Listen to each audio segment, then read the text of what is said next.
أعوذ بالله من الشيطان الرجيم. بسم الله الرحمن الرحيم.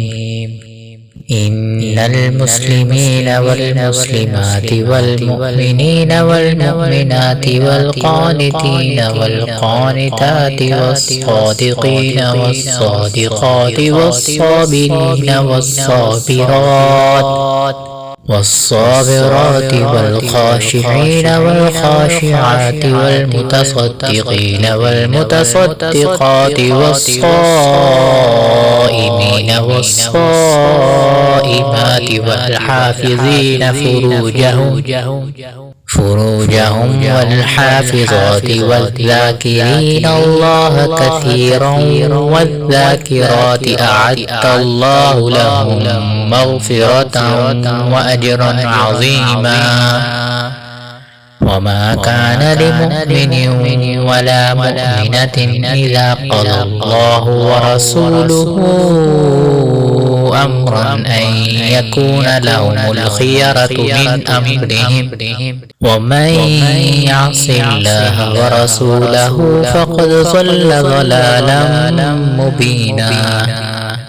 وإذ تقول للذي أنعم الله عليه وأنعمت عليه أمسك عليك زوجك واتق الله وتخفي في نفسك ما الله مبديه وتخشى الناس والله أحق أن تخشاه.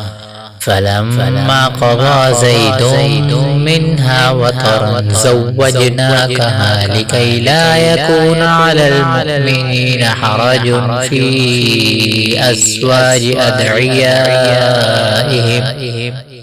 أدعيائهم إذا قضوا منهن وطرا، وكان أمر الله مفعولا.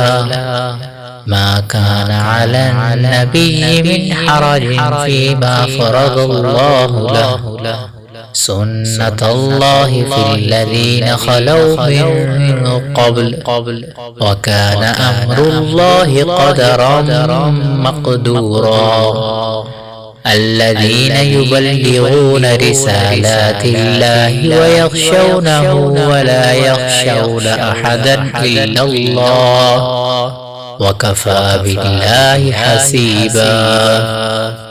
ما كان محمد أبا أحد من رجالكم ولكن رسول الله وخاتم النبيين، وكان الله بكل شيء عليما.